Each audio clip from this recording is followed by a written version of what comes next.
Now, the greatest radio shows of all time. Suspense. The Shadow Node. Washington calling David Harding, counter-spy. Classic radio theater. The Great Gildersleeve. Fibber McGee and Molly. Dragnet. Gunsmoke. The Lone Ranger. Now, step back into our time machine with your host, Wyatt Cox. Good evening, friends of the Inner Sanctum. An unusual episode of the Jean Herscholt Dr. Christian Show, going back to June 27th, 1945, gives you an idea when you listen to this show of how the show was put together. And they talk about the award winners of 1945, and yes, award winners, because, well, the scripts were written by amateurs or semi-pros. Let's listen to this and hear how much these people were winning. Dr. Christian Duffy? Yes, he is. Dr. Christian's back.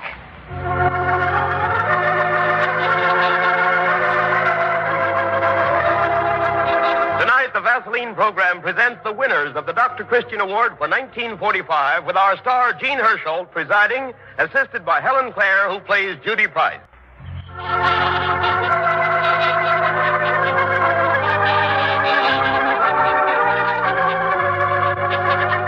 And now we welcome home our star, Jean Hersholt.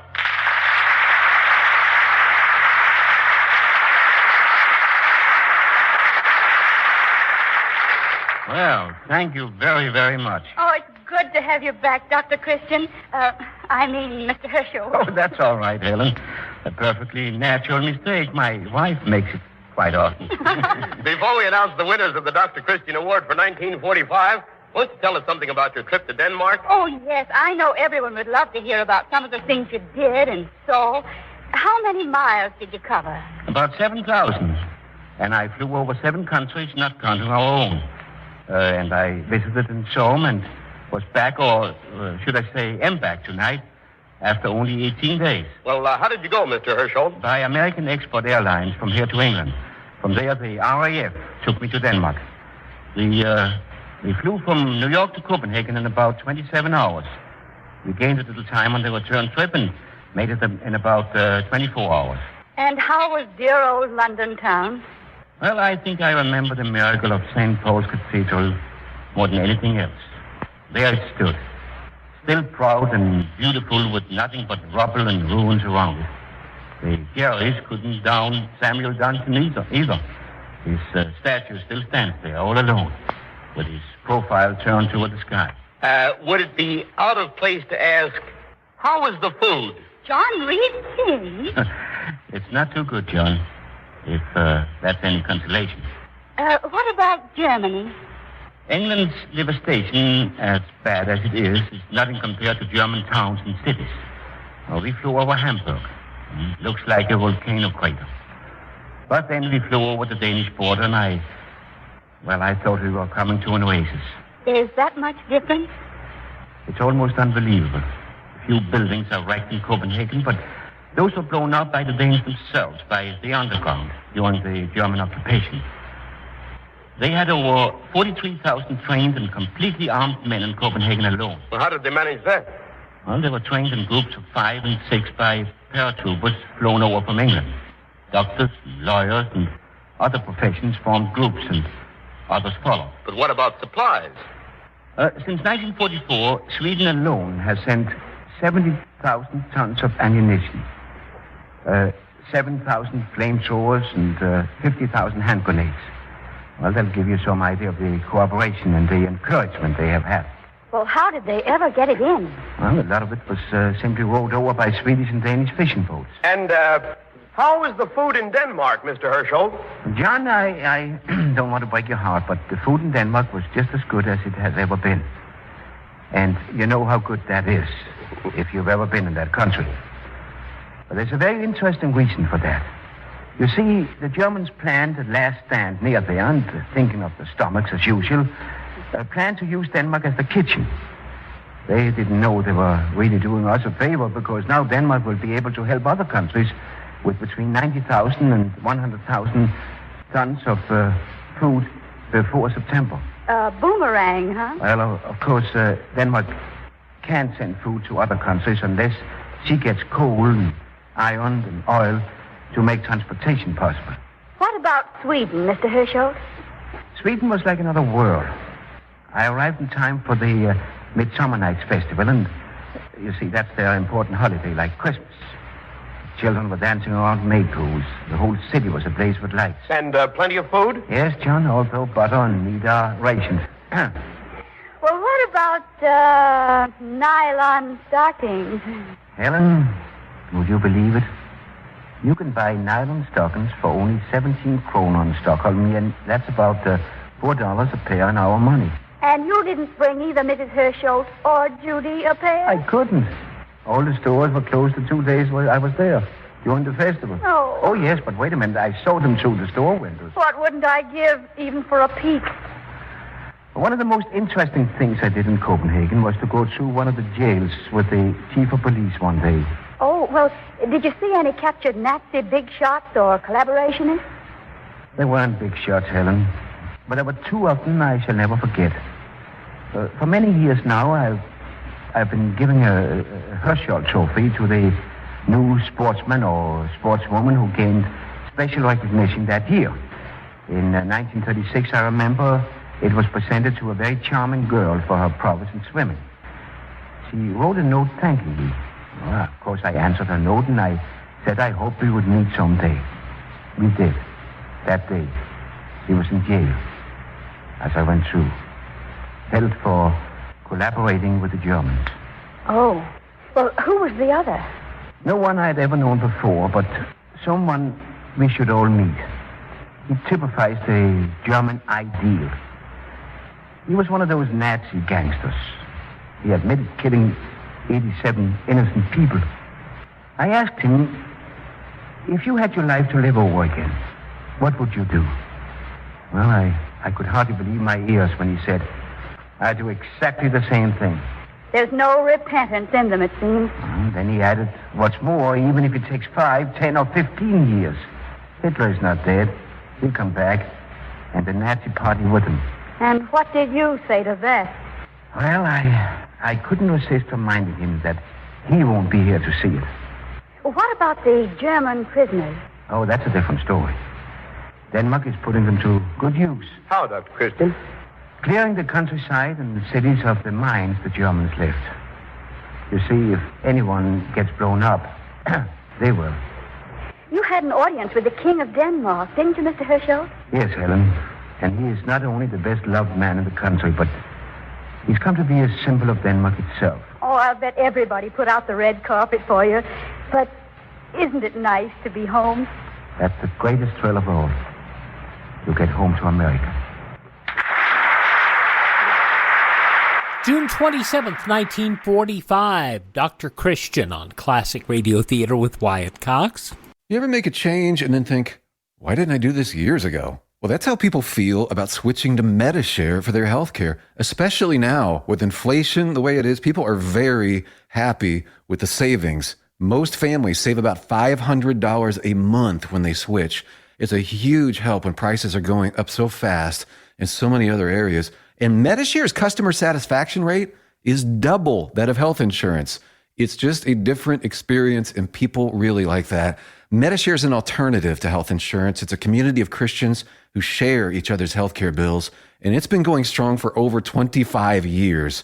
It really is the gold standard, the most trusted name in healthcare sharing. Find out why people love it, find out why they rave about the customer service, and find out how good it feels to save some money right now. They're super easy to talk to. Here's the number, 833-34-BIBLE. That's 833-34-BIBLE, 833-34-BIBLE. Now on Classic Radio Theater with Wyatt Cox, more of Dr. Christian, June 27th, 1945. Well, you had me talking longer than I intended to. Let's get on with the important business of presenting the winners of the Dr. Christian Award for 1945. But first, let me say thank you to the many thousands who entered scripts for the award.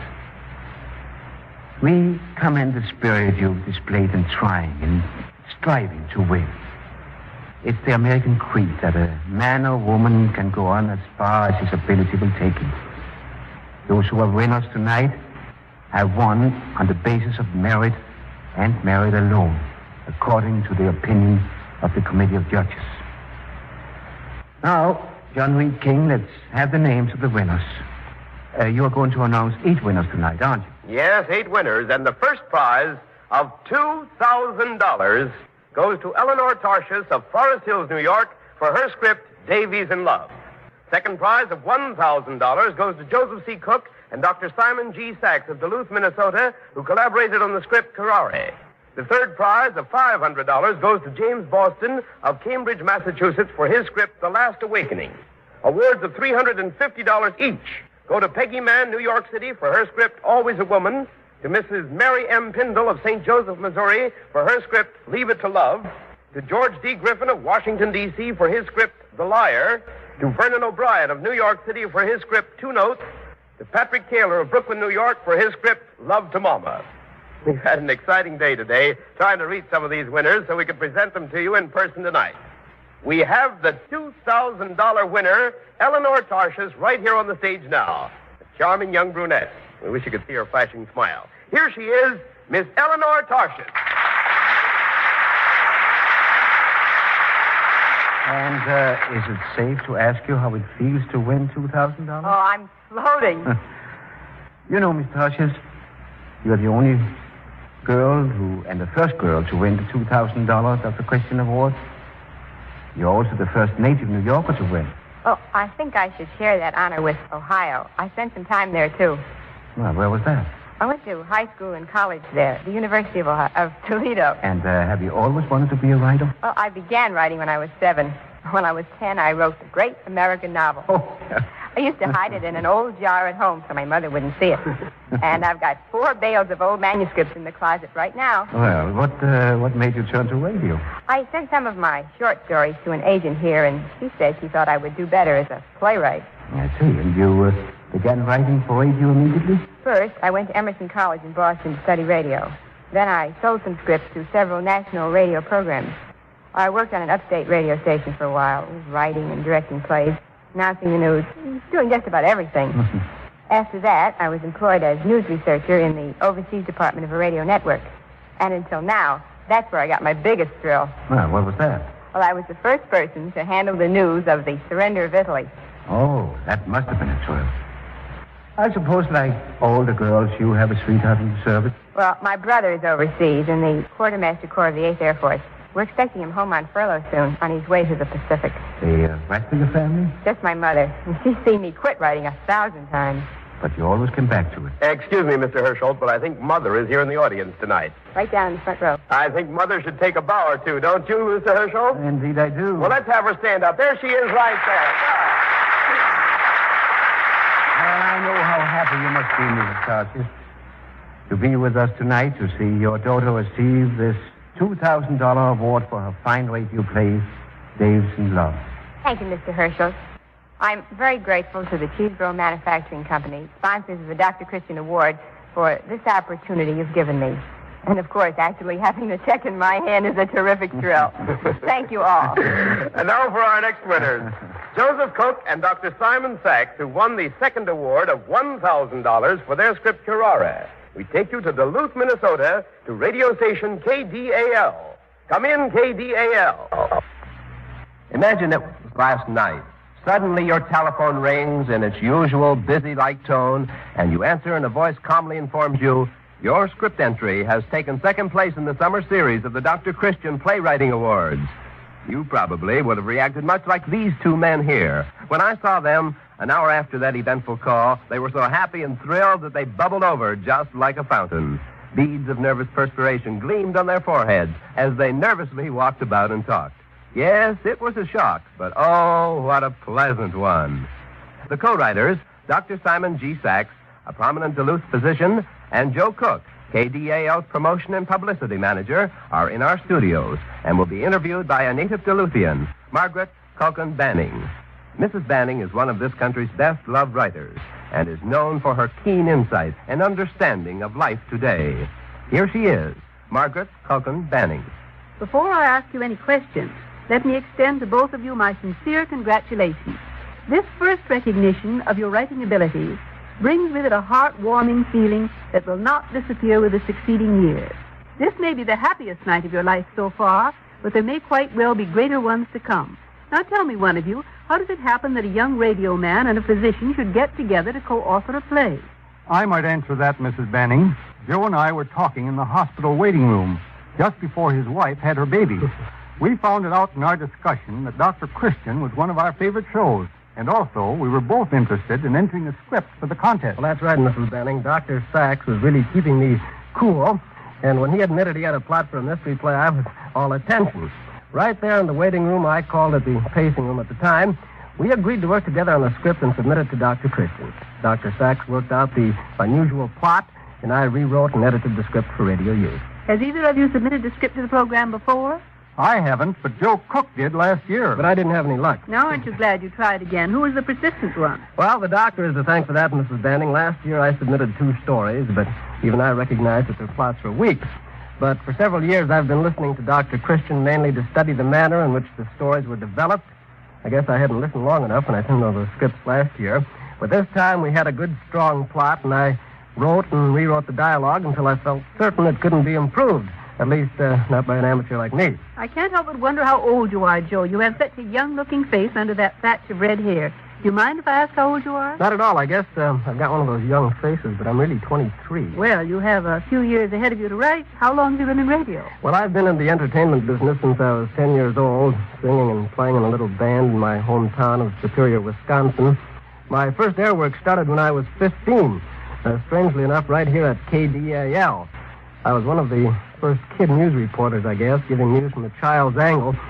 But actually, I think the merits of this award should go to the brains of this combination, Dr. Simon Sachs. Actually, it seems to me the honors are quite evenly divided. Doctor, is it unusual for a physician to take an interest in writing? Tell me, have you written any stories before? Nothing but the usual themes that go with college days. I understand your plot concerns a poison, Dr. Sachs. How did it happen you thought of a mystery play? It's quite logical for a physician's mind to run along these lines. For a mystery is much like making a diagnosis from a set of signs and symptoms. Now, that certainly makes sense, Doctor. And why is your play titled Curare? Well, that's the key to the whole play, Mrs. Banning. I think it's best we wait until the play is produced on a future Dr. Christian program. Well, I agree with you, Dr. Sachs. We'll be very interested to hear that performance. And again, good luck and good writing. Thank you, Margaret Cochran Banning, for your interview with the 2 new writers of Duluth, Dr. Simon G. Sachs and Joe Cook of the KDAL staff. This is KDAL Duluth, returning you to New York.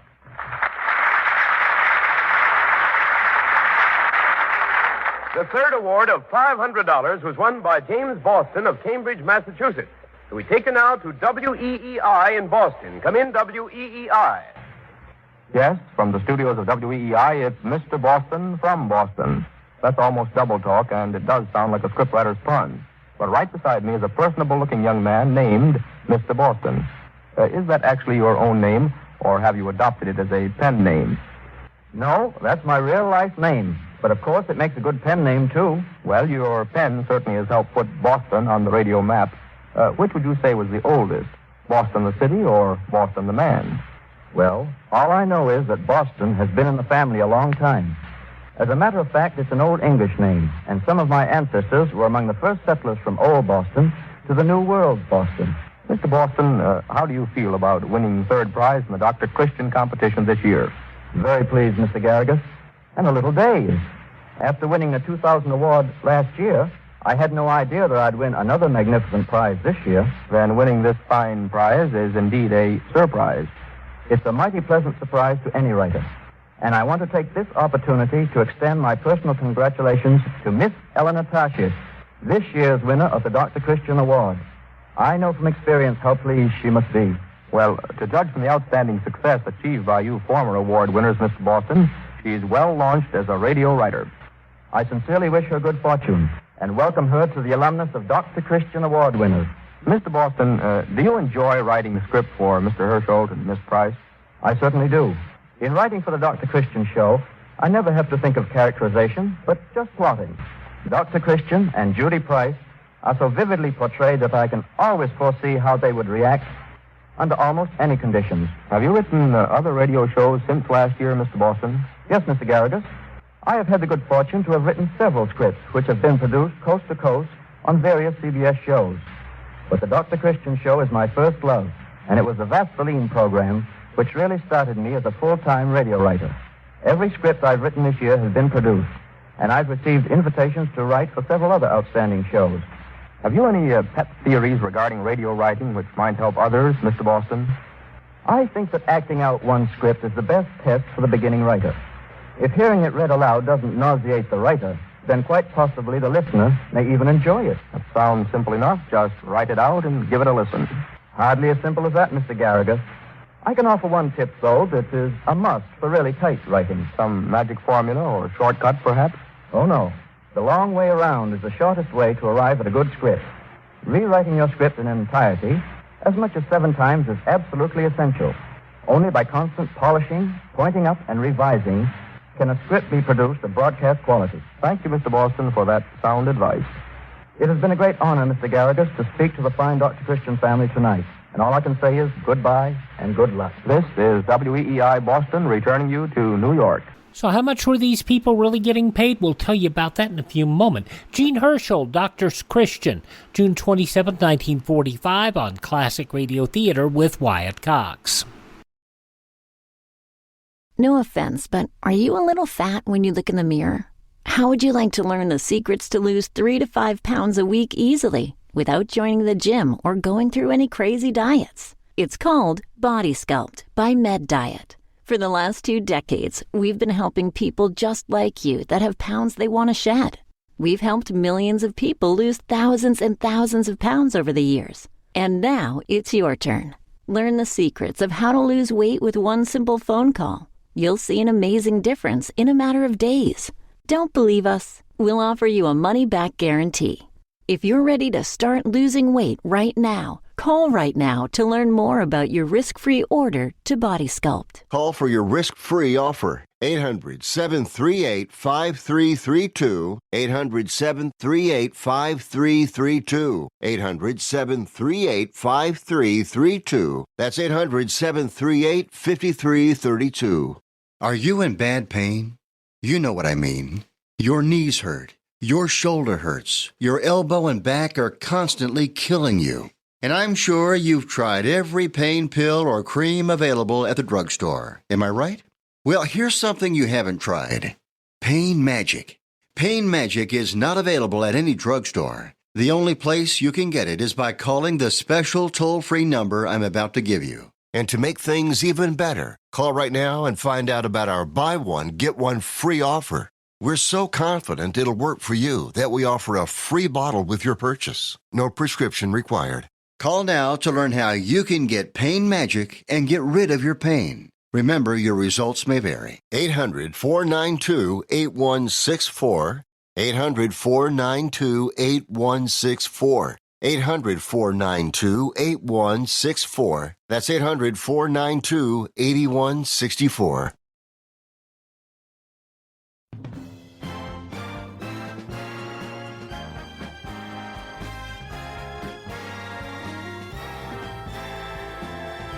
To put all of this in perspective, the $2,000 reward winner, that would be over $32,000 today. Those $350 winners, that's $5,600 today.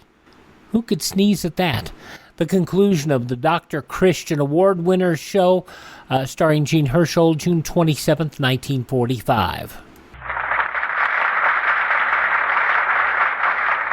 We're back now in the theater in New York, and we're happy to say we've been able to round up another of the winners. We had to go out in the bay to get him. It seems today was his day off, and he went fishing. Here he is, Mr. Vernon O'Brien of New York City, winner of a $350 award for his script, Two Notes. Well, so you're a native New Yorker too, Mr. O'Brien? Very much so. I'm even employed by the city of New York. As a writer? As a civil engineer. I'm in the Department of Public Works. I see. So writing is an avocation? That's right. Have you written for radio before? Yes, I've done some things for the official New York City radio station, and I've written scripts for the Catholic Actors Guild. but this will be my first baby to appear on a transcontinental network. Well, it gives me great pleasure to hand you this check for $350 for your script, 2 notes. We'll be presenting it on this series probably during the summer. Thank you, Mr. Hersholt. I'll be looking forward to it. We have one more winner here now, friends. A charming young lady, Miss Peggy Mann, also of New York City. She has been awarded $350 for her script, Always a Woman. I think I can claim a Dr. Christian privilege, young lady, and ask you how old you are. I'm 20. I graduated from the University of Wisconsin in February. Oh, just a budding young author, eh? Well, I've sold a few things, Mr. Hersholt. Stories in the magazines Charm and 17 and Tomorrow, and radio scripts to Grand Central Station and Suspense. Oh, wait. A full-fledged author at 20, huh? Well, that's a new world for you. And we congratulate you, Miss Peggy Mann, for your charming story, Always a Woman. We predict there will be many more checks like this in your mailbox of the future. Thank you very much, Mr. Hersholt. I'm grateful to you and the sponsors of the Vaseline program. And the curtain comes down on the announcement of the winners of the Dr. Christian Award for 1945. Every last one of us is grateful to our fighting doctors. They're doing a magnificent job of saving American wounded. Take, for an example, just one kind of casualty, serious burn cases. Remarkable recoveries from battle burns are common today thanks to a new technique in treatment. This treatment includes the surface application of petroleum jelly. You know the world's leading brand, reliable, familiar Vaseline petroleum jelly. Yes, Vaseline petroleum jelly is a most effective aid in treating burns. There's nothing better for minor household burns than Vaseline petroleum jelly.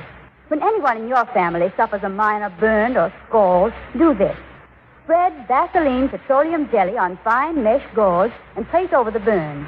Bandage firmly but not tightly. Of course, if the burn is deep or covers a wide area, always call the doctor. But do keep Vaseline petroleum jelly in your medicine chest. And remember, there are many petroleum jellies on the market, but only one bears the trademark Vaseline. That trademark, owned by the Cheeseborough Manufacturing Company, is your guarantee of absolute purity. And now, here is Jean Hersholt to say... Next week, we hope you'll all be on hand to hear the $2,000 winner, Dave's in Love. Same time and same station. And until then, I'll say good night. This is CBS Columbia Broadcasting System.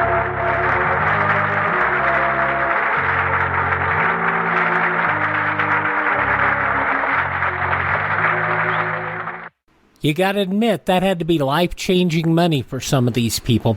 June 27th, 1945, Dr. Christian on Classic Radio Theater with Wyatt Cox. Are you suffering with arthritis or osteoporosis? Do you have diabetes?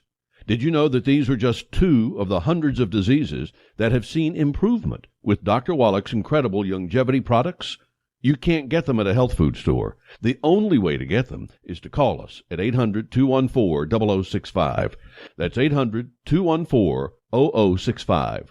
Do you have heart disease, fibromyalgia, or high blood pressure? Do you have a terrible time losing weight? Dr. Wallach can help. He was a veterinarian and cured diseases in animals. He felt that he could do the same for humans, so he became a physician. Over 50 years of research and helping people like you goes into every bottle of Dr. Wallach's amazing discoveries. Do you want to feel better? Learn how to treat the cause of your problem rather than covering up the symptoms with drugs. Call 800-214-0065. That's 800-214-0065. Now on Classic Radio Theater with Wyatt Cox, Part 3 of the 5-part yours truly Johnny Dollar story, The Longshot Matter. This episode originally broadcast June 27th, 1956. From Hollywood, it's time now for... Johnny Dollar. Lieutenant Barry here. Oh, hi, Lieutenant. You're stepping on toes, Johnny boy.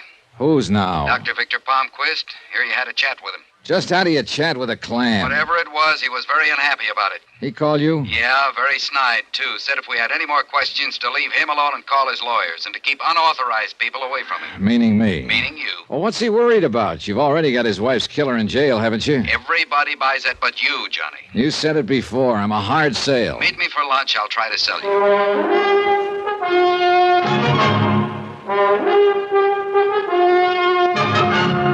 Tonight and every weekday night, Bob Bailey in the transcribed adventures of the man with the action-packed expense account, America's fabulous freelance insurance investigator. Yours truly, Johnny Dollar.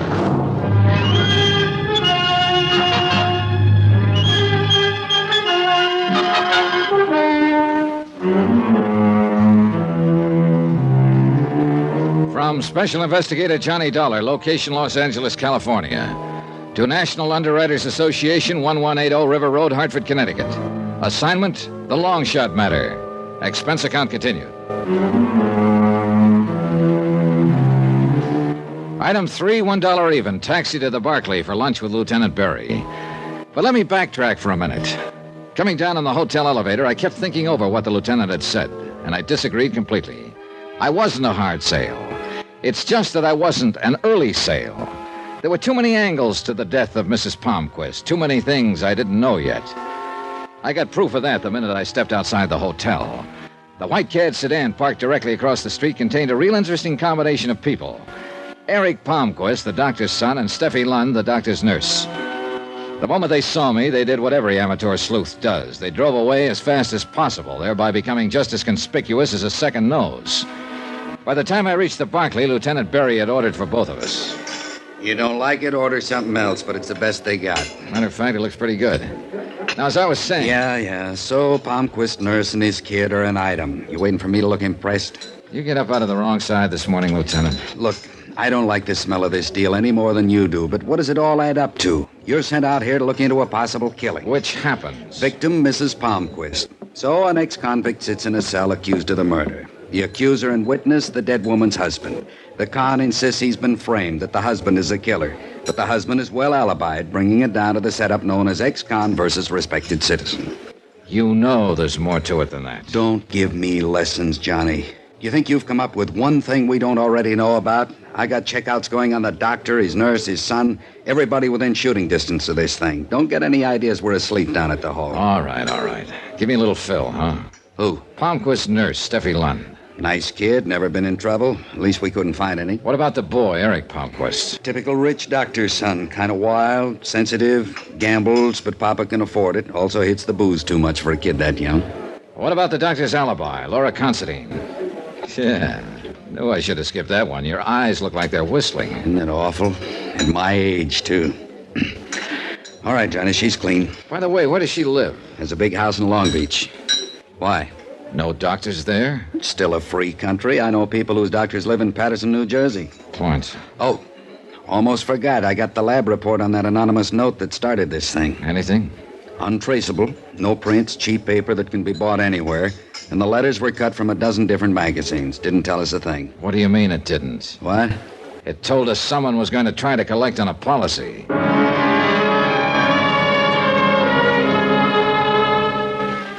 We knocked it around a little while longer, getting no place in particular. Then suddenly I was being paged for a telephone call. Barry's raised eyebrows were eloquent. They made me feel like one of those would-be movie stars who have themselves paged in the Brown Derby so that other would-be stars will know they're there. I had a funny notion about who might be calling, so I told the waiter I'd taken in the booth out front and left Lieutenant Berry by himself. Johnny Dollar. Mr. Dollar, I'm so glad I found you. Oh? This is Steffi Lund, Dr. Palmquist's nurse. Well, the day's picking up. I'm sorry. I hope I didn't interrupt your lunch. You see, I called your hotel and they told me where you'd gone. I'm sorry. Well, don't apologize, Steffi. A working girl who drives around in a beautiful white Cadillac doesn't have to, you know. I'll explain about that. Why should you owe me any explanation? Please, Mr. Dollar, I've got to see you right away. It's terribly important. Mr. Dollar. Where are you? I'm at Dr. Palmquist's office. Can you come here now, right away? Okay, I'll be right over. And please, don't bring anyone along with you, will you? However you want it, you're calling the shots. Thank you. And hurry, please.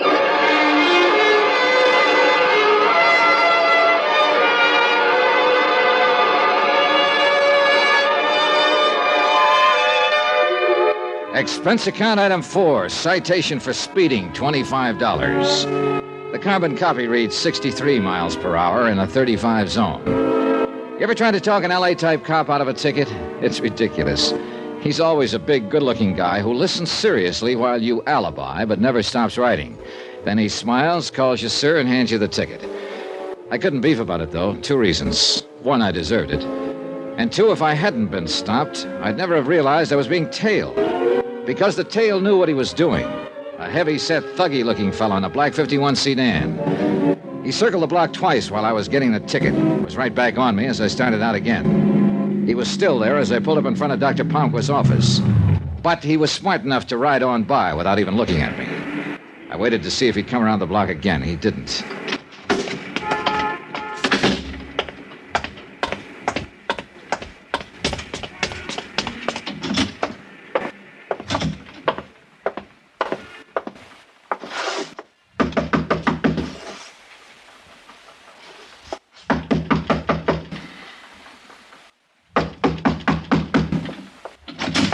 Yes, sir. What is it?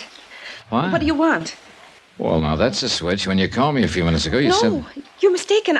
I didn't call now, you. Wait just a minute. I didn't call you. Don't Her you words were understand? deliberate, emphatic, but her eyes were suddenly doing the real talking, signaling desperately into the room behind her, trying to tell me that she wasn't alone. But I wasn't the only one who caught the signal. Get away from the door, Steffi. Come in, you.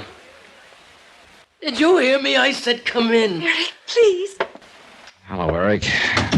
What seems to be the trouble around here? That's far enough. Oh, now, come on. Why don't you put that thing down?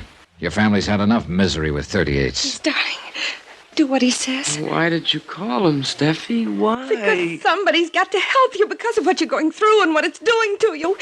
Eric, I can't stand any more of it. You're half out of your mind with fear. Now listen to him, Eric. Maybe he can help. You think he can help? You think anybody can? One thing's sure. That gun's not going to help you any. Come on now, kid, put it down. No, because nobody tells me what to do. Not when I've got a gun. They're afraid to. That's right. They're afraid to. You're both afraid, aren't you? It's nice. It's nice for somebody else to be afraid.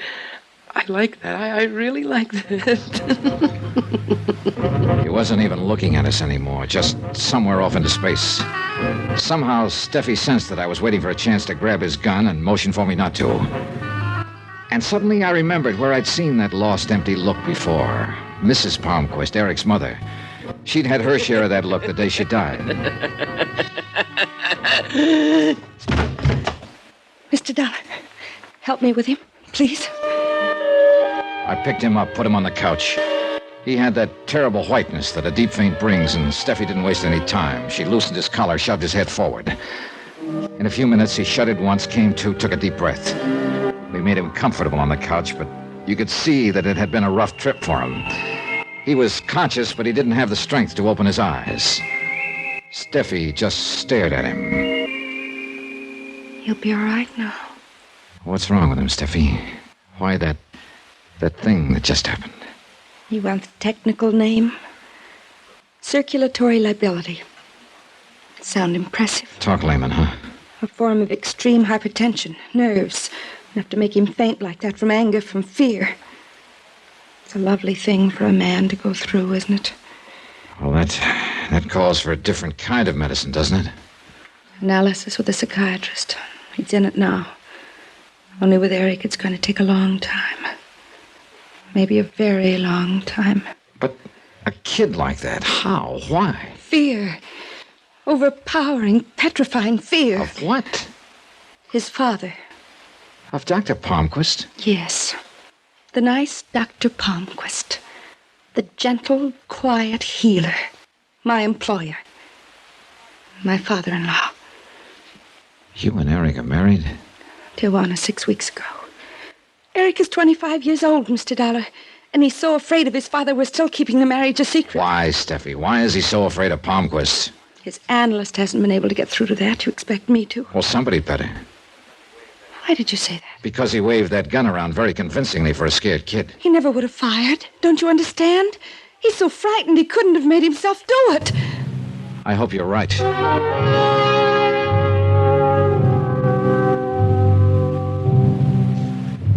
I didn't think it was quite the time to mention one small fact. That if Eric Palmquist was incapable of pulling a trigger, it might turn out to be a very good thing for him. As the sole beneficiary of his mother's will, he would soon have $100,000 in a nice, tidy lump. And if he really was afraid of his father, a piece of money like that could take him a long, long way from the parental fold. In fact, no matter which way you turned, you couldn't get away from the logic that Eric Palmquist might be regarded by some parties as a first-class suspect in the death of his mother.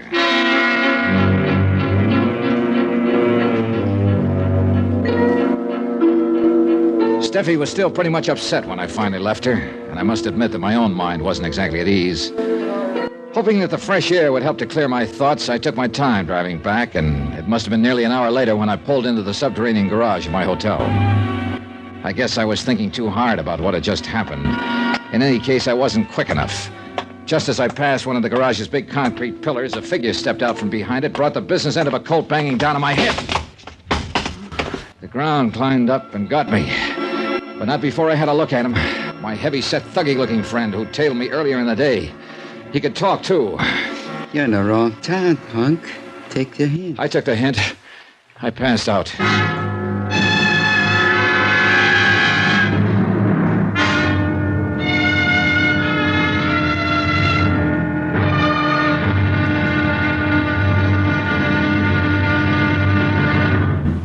Now, here's our star to tell you about tomorrow's intriguing episode of this week's story. Tomorrow, a study in reactions. 3 of them. One by a man who should know, one by a man who doesn't, and another by a bullet. Join us, won't you? Yours truly, Johnny Dollar.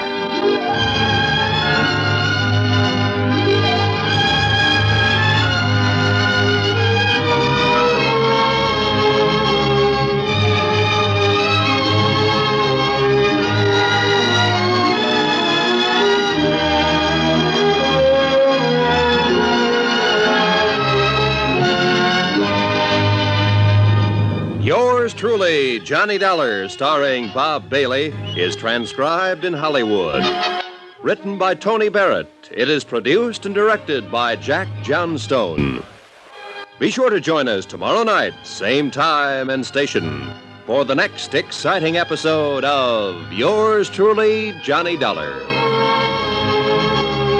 Roy Rowan speaking.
What a mess. June 27th, 1956.